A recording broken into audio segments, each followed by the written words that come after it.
देश में एक नए विवाद को खड़ा करने की कोशिश की जा रही है।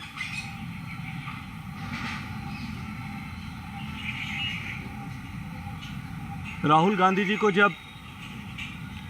सूरत के न्यायालय ने डिफेमेशन के केस में 2 साल की सजा सुनाई और सजा सुनाने के चलते जनप्रतिनिधि कानून पीपल्स रिप्रेजेंटेशन एक्ट 1951 के तहत जो प्रावधान है, उन प्रावधानों के चलते लोकसभा से उनकी सदस्यता जिस तरह से समाप्त हुई, उसको लेकर कांग्रेस के ऐसे सारे नेता जिनके लिए गांधी परिवार, संविधान, न्यायपालिका और सभी व्यवस्थाओं से ऊपर है, वो आज पूरे देश में हाहाकार मचाते हुए दिखाई दे रहे हैं। मित्रों, हम सब ने देखा था कि राहुल गांधी जी किस तरह से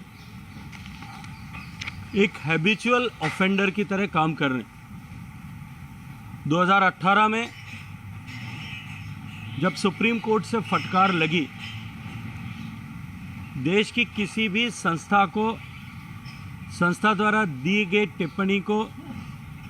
उसके द्वारा दिए गए अध्ययन रिपोर्ट को अस्वीकार करने के बाद में भी जब वो अनर्गल आरोप लगाते रहे, सुप्रीम कोर्ट की करारी टिप्पणी के बाद उन्होंने माफ़ी मांग करके और अपने आप को बचाया था। लेकिन हमको याद करना होगा कि उस समय सुप्रीम कोर्ट ने यह कहा था कि भविष्य में आपको इस तरह की गलतियां करने से बचना चाहिए। ऐसा अगर केवल एक ही बार हुआ होता तो शायद देश उन्हें माफ कर सकता था, लेकिन हर बार की गई गलती से बड़ी गलती अगली बार करना, और इस बार तो जब हद हो गई कि न्यायालय द्वारा माफी मांगने का मौका दिए जाने के बावजूद भी वो अहंकार में इतना डूबे थे कि उन्होंने माफी मांगना भी अपना अपमान समझा। न्यायालय के द्वारा मौका दिया जाने के बावजूद भी जिस तरह से उन्होंने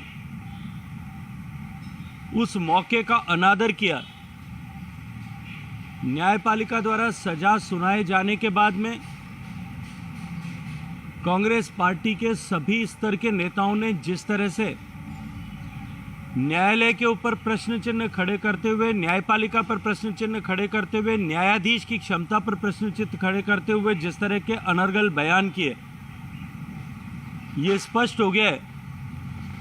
कि कांग्रेस पार्टी की लीडरशिप और कांग्रेस पार्टी के सभी स्तर के नेता, उनका न संविधान में, न संविधान की संस्थाओं में और न न्यायपालिका में ही किसी तरह का विश्वास बचा है। देश के आदरणीय प्रधानमंत्री जी को जाति सूचक अपमान भरे शब्दों से संबोधित करना और उनके नाम से जाति विशेष को और पूरे ओबीसी समुदाय को अपशब्द कह करके, अनर्गल भाषा का प्रयोग करके टिप्पणी करना, निश्चित रूप से इसके चलते जिस तरह से देश का पूरा ओबीसी वर्ग आहत हुआ है और उसी आहत भावना के चलते जो वाद दायर किया गया था, जिस वाद का प्रत्यक्षतः भारतीय जनता पार्टी से या सरकार से कहीं भी किसी तरह का लेना देना नहीं था, उस वाद को मैं न्यायालय द्वारा अवसर दिए जाने के बाद में भी माफी न मांगना और 2018 से चल रहे इस मामले में ठीक से अपने पक्ष को भी न रख पाने के कारण से, या जानबूझ करके अपने पक्ष को ये मानते हुए कि देश का कोई भी न्यायालय ऐसे किसी विषय में मेरे खिलाफ कोई या गांधी परिवार के खिलाफ कोई निर्णय करने का साहस नहीं कर सकेगा, ये अहंकार रखते हुए उन अवसरों को गंवाया। और सजा मिलने के बाद में जो कानून स्वतः अपना काम करता है, देश के कानून की व्यवस्था के अनुरूप, जिस कानून को सुप्रीम कोर्ट ने भी मोहर लगाई है कि किसी भी सदस्य को 2 या 2 साल से अधिक सजा होने की दशा में उसकी सदस्यता स्वतः ही समाप्त हो जाएगा। अब उस कानून के तहत लोकसभा और लोकसभा के अध्यक्ष के पास किसी भी तरह का विवेकाधीन अधिकार भी नहीं है कि वो किसी व्यक्ति को किसी सदस्य को इस तरह के सजायाफ्ता होने के बाद उसकी सदस्यता के निलंबन पर किसी तरह का विवेकाधीन अधिकार के तहत फैसला करें। जो कुछ कानून है उस कानून के तहत उनको फैसला करना था, और उन्होंने जिस फैसला करने के बाद में लोकसभा अध्यक्ष के द्वारा फैसला करने के बाद में जिस तरह की टिप्पणियां की गई, जिस तरह की अमर्यादित बातें की गई, ये निश्चित रूप से उनके अहंकार के साथ साथ में वो अपने आप को क्लास अपार्ट जिस तरह से समझते हैं, गांधी परिवार अपने आप को व्यवस्थाओं से, संविधान से ऊपर जिस तरह से समझता है, ये एक बार फिर परिलक्षित हुआ है। गांधी परिवार के ही सदस्य, गांधी परिवार के ही नुमाइंदे जिस तरह से परिवार भक्ति में आगे बढ़ चढ़ करके टिप्पणियां कर रहे हैं, जिस तरह की चर्चाएं कर रहे हैं, प्रमोद तिवारी जी जिनको अभी हाल ही में लोकसभा राज्यसभा की सदस्यता देकर के पुरस्कृत किया गया है, उन्होंने तो पराकाष्ठा यहां तक कर दी कि भारत में गांधी परिवार के लिए एक अलग कानून होना चाहिए। उनको सामान्य कानून के तहत, देश के सभी नागरिकों के लिए जो कानून लागू है उस कानून के तहत उनके ऊपर कार्रवाई नहीं की जा सकती है।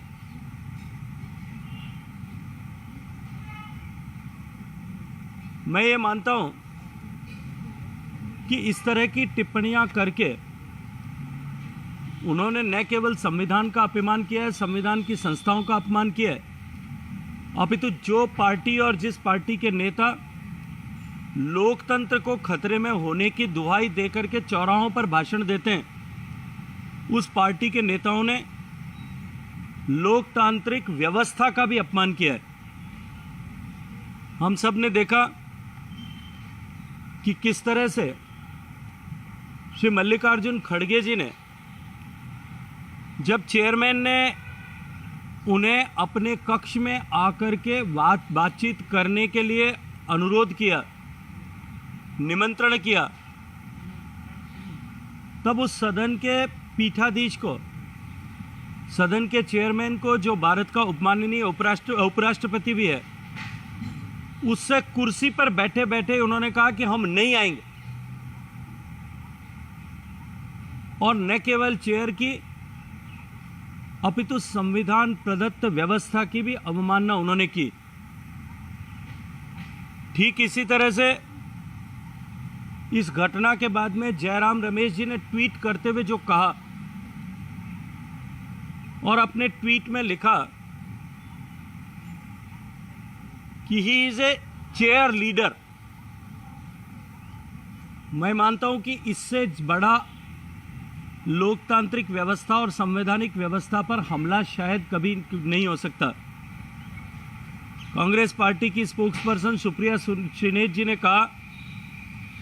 वो निश्चित रूप से अत्यंत दुर्भाग्यपूर्ण था। उन्होंने कहा कि राज्यसभा के सभापति पार्टी लीडर हैं, पार्टी लीडर की तरह काम कर रहे हैं। इस तरह की अनर्गल टिप्पणियां करना संविधान और लोकतंत्र की रक्षा की दुहाई देने के लिए संघर्ष करने वाले लोगों की मानसिकता को उजागर करता है और साथ ही साथ ये भी स्पष्ट करता है कि इनको न तो संविधान में विश्वास है और न ही इनको और इनके पार्टी के नेताओं को लोकतांत्रिक व्यवस्थाओं में विश्वास है। संविधान और संविधान की व्यवस्थाओं का अपमान करके इन्होंने बाबा साहब भीमराव अंबेडकर का और महात्मा गांधी दोनों का अपमान किया है। इस विषय में मैं आगे एक चर्चा और करना चाहता हूं कि आजकल देश में एक होड़ मची है भ्रष्टाचार के केसेस में या अन्य किसी अपराध के चलते। जो लोग जेल जा रहे हैं, चाहे लालू प्रसाद यादव जी होंगे, मनीष सिसोदिया जी होंगे और राहुल गांधी जी को जो सजा मिली है, या इस तरह के और भी उदाहरण हम दे सकते हैं। इन सभी लोगों ने अपने आप को गांधी जी और सावरकर जी से तुलना करने की होड़ मची है। राहुल गांधी जी ने भी सावरकर जी का नाम अप्रासंगिक रूप से जिस तरह से घसीटा, मैं तो सिर्फ इतना कहना चाहता हूं कि उन्होंने अपनी टिप्पणी में जिस तरह से वीर सावरकर जी का अपमान किया, जो इस देश के करोड़ों लोगों के लिए, राष्ट्रभक्त लोगों के लिए, जिनके मन में देशभक्ति से ओतप्रोत हृदय के साथ में, जिन लोगों ने भारत को आज़ाद कराने के लिए अपना सर्वस्व समर्पण किया, अपना जीवन और जवानी समर्पित की, उन लोगों के लिए जिनके मन में श्रद्धा भाव है, अपनी इस अनर्गल टिप्पणी से उनको भी आहत करने का, उनकी भावनाओं को भी आहत करने का काम किया है। मैं तो राहुल गांधी जी से कहूँगा कि अच्छा है आपने ये कहा कि आप सावरकर नहीं हैं। अगर आप सावरकर को जानना चाहते हैं तो एक बार जाइए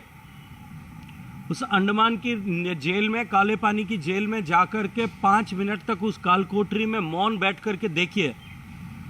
वहाँ की दीवारें आज भी सावरकर के संघर्ष के जो साक्षी रही हैं, वो करुण क्रंदन करते हुए आज भी आप महसूस कर सकते हैं। वहाँ के उस आबो हवा में आज भी जो सावरकर ने यातनाएं सही, उनके साथी कैदियों ने जिस तरह की यातनाएं सही, उन यातनाओं को चल करके वहाँ का परिवेश ने जिस तरह के आंसू बहाए थे, वो आज इतने दशक बीत जाने के बाद में भी वहाँ महसूस किए जा सकते हैं।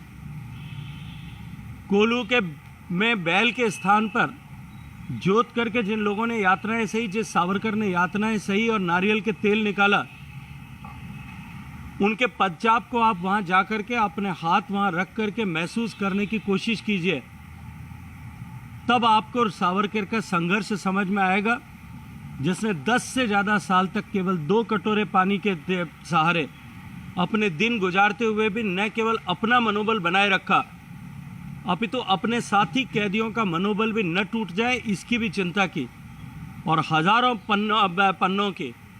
अमर गाथाएं अपने हाथ से दीवारों पर लिखी थी। ऐसे महान स्वतंत्रता सेनानियों का अपमान करने से पूर्व आपको निश्चित रूप से 7 बार सोचना चाहिए। और यदि आपने ये पाप कर भी दिया है तो मैं आग्रह से कहूँगा कि आपको जाकर के इस पाप के प्रायश्चित्त के लिए वहाँ जाकर के और माफ़ी मांगना चाहिए, और देश के उन करोड़ों करोड़ लोगों से भी माफ़ी मांगना चाहिए जिनकी भावनाएं आपके इस स्टेटमेंट के कारण से आहत हुई है। लेकिन मैं ऐसा मानता हूं कि ये राहुल गांधी जी का ये स्टेटमेंट भी और उसके बाद में दिए गए उनके पार्टी के लोगों के भी स्टेटमेंट भी ये इस बात को दर्शाते हैं कि आप अपने आप को क्लास अपार्ट समझते हैं, इलीट समझते हैं और व्यवस्थाओं से ऊपर समझते हैं। और इसी के चलते आप जाकर के देश का अपमान देश के बाहर जाकर के करते हैं। उरी और पुलवामा के बाद में सेना के अदम्य साहस और शौर्य के ऊपर संदेह व्यक्त करके उनका मनोबल गिराने का काम करते हैं। न्यायपालिका के निर्णय के बाद में उसमें संदेह दर्शाते हैं। प्रेस कॉन्फ्रेंसेस में लोकतंत्र के चौथे स्तंभ मीडिया के कर्मियों की खिल्ली उड़ाते हुए दिखाई देते हैं। विदेश में जाकर के देश के प्रधानमंत्री को हटाने के लिए सहयोग मांगते हैं और इसके साथ साथ में चीन से अपनी पार्टी के लिए चंदा हासिल करते हैं। देश को बदनाम करने का हर एक अवसर आप छोड़ना नहीं चाहते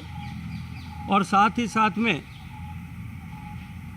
लोकतंत्र के सभी स्तंभों को चुनौती देकर के अपने आप को उनसे ऊपर दिखाने की कोशिश करते हैं। मैं तो निवेदन करूंगा कि आपने ये सब किया तब तक तो ठीक था। संविधान के प्रति ना आपकी श्रद्धा है, लोकतांत्रिक मूल्यों के प्रति आपकी श्रद्धा नहीं है, न्यायपालिका के प्रति आपकी श्रद्धा नहीं है, मीडिया के प्रति आपकी श्रद्धा नहीं है। कम से कम आप